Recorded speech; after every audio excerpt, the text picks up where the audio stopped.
Bonjour chers abonnés, j'espère que vous allez bien. Aujourd'hui nous allons parler de la tuberculose. La tuberculose qui fait fuir les gens dans les hôpitaux alors que c'est une maladie très grave.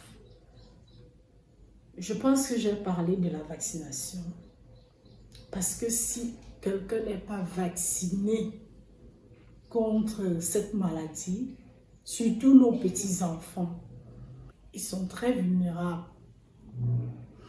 Les gens ont tendance de dire que la tuberculose, c'est la maladie des pauvres. Mais moi, j'ai vu des riches attraper la tuberculose. Moi, je suis dans ce domaine-là depuis, j'ai vu les riches attraper la tuberculose. Et ce sont eux qui se font soigner dans des trucs un peu privés, secrets.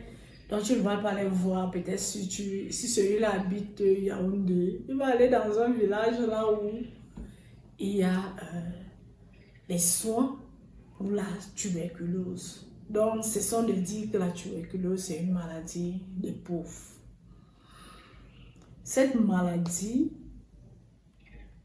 franchement, nous sommes avec cette maladie au quotidien. Pourquoi? Parce qu'on ne connaît pas le statut. Je ne connais pas le statut de mes enfants, je ne connais pas le statut de mon mari, je ne connais pas le statut de ma maman, je ne connais pas le statut de mes frères et sœurs, je ne connais pas le statut de mes amis. Donc faisons un peu attention. Quand on parle de la tuberculose, quand quelqu'un vient à l'hôpital, il vient se faire dépister. Revenez prendre vos résultats, ne fuyez pas. Pourquoi fuir? Parce que quand tu viens prendre le résultat, les spécialistes sont là pour vous éduquer, pour vous donner du traitement. Comment ça va?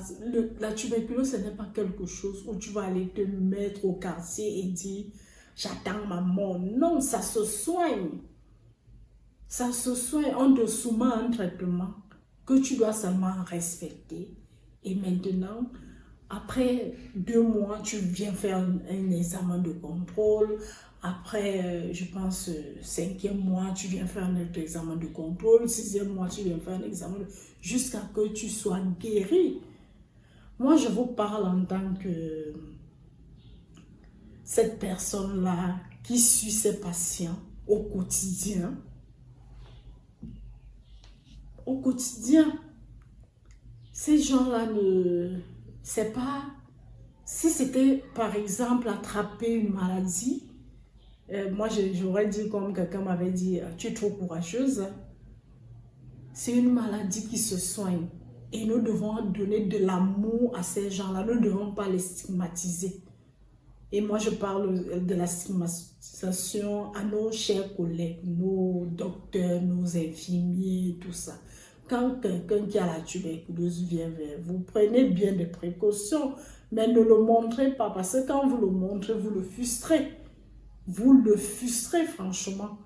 Par contre, c'est l'accueil qui le rassure d'abord que, comme je suis en train d'aller là, je vais réellement me soigner. Je vais réellement me soigner.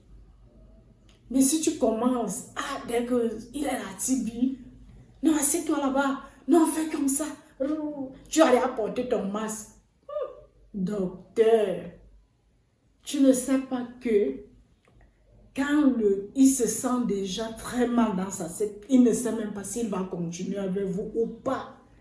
Par contre, quand tu l'accueilles, quel qu'en soit, tu prends toutes tes dispositions et puis tu le rassures. Et maintenant, tu lui fais un counseling. Le counseling, c'est quoi? Une petite causerie éducative. Et puis tu lui donnes son traitement. Et maintenant, de temps en temps, que ce soit au téléphone, et tu dois même connaître le chez lui pour pouvoir dire, hey, est-ce que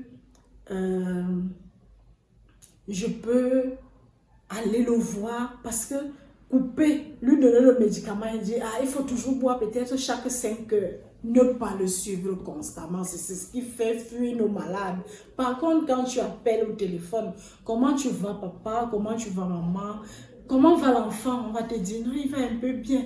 Le remède est en train de menacer. Vraiment, l'enfant a tellement faim. Vraiment, moi-même, j'ai faim en tant qu'adulte. Voilà.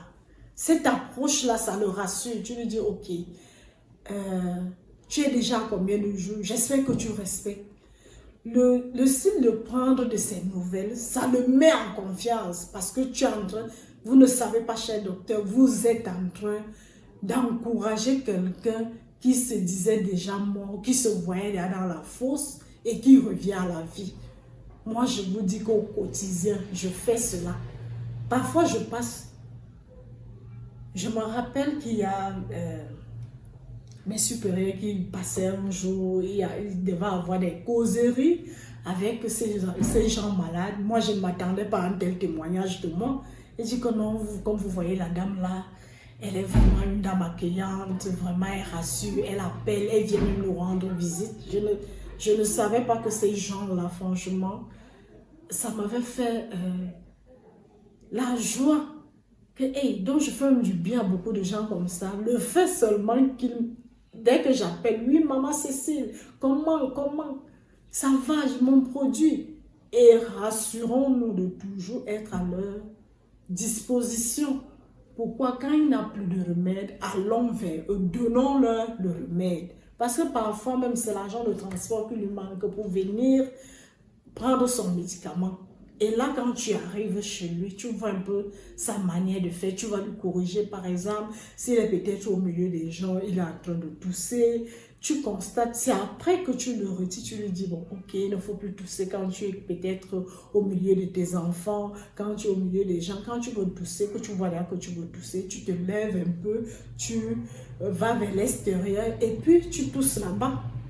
Avec ce genre de communication, avec ce genre de confiance, avec ce genre d'amitié, je vous rassure que nous n'aurons plus des perdus de vue, comme on les appelle dans nos CDT. Nous n'aurons plus des perdus de vue. Nous serons des gens bien. Et là, ils sauront que non, là-bas, il y a tel qui nous accueille bien, il y a tel docteur qui nous accueille bien, il y a tel infirmière, il y a tel... C'est comme ça. Ne leur mettons pas des barrières. Je prends encore parce que j'ai toujours, comme j'ai dit là tout à l'heure, ce n'est pas la maladie des pauvres. Moi-même, je ne savais pas qu'au milieu de moi, dans ma propre famille, j'aurais un cas de tuberculeux. Et moi, j'avais toujours cru que ça attrape les grandes personnes ou même les tout petits, même les bébés. Et pour le bébé, quand le bébé n'a même pas reçu le vaccin, c'est très grave. Par contre, quand il a reçu le vaccin, comme je disais dans une vidéo, que le vaccin empêche que la maladie ne soit aggravée dans le corps de l'enfant. L'enfant commence à être un porteur sain. Il va vous distribuer ça comme des petits pains à la maison. Et il ne va pas faire des formes graves. Et c'est pourquoi j'étais en train de dire tout à l'heure, essayons, nous les grandes personnes qui sont malades, quand on connaît son statut, ne fuyez pas les résultats, revenez à l'hôpital, prendre vos résultats, qu'on vous donne le traitement et que vous soyez guéri. Cessez de faire quand tu sais que tu es déjà malade, cesse de faire des bisous aux enfants, les embrasser, tousser au milieu d'eux. C'est ça qui permet en sorte que ces enfants soient contaminés. Parce qu'il y a des gens malsains. Par exemple, ceux de VIH. Vous voyez un peu. Celui-là, dès qu'il connaît son statut, il sait bien qu'il est malade. Maintenant, il dit, ah, dès qu'il sort il dit, ah, est-ce que j'ai pris ça où? Il me faut aussi distribuer. C'est la même chose que les tuberculeux font aussi cela. Ils toussent au milieu des gens. Tu m'avais commencé il vient seulement tousser là où il y a les gens. C'est pas bien. Ce sont des comportements que nous devons éviter.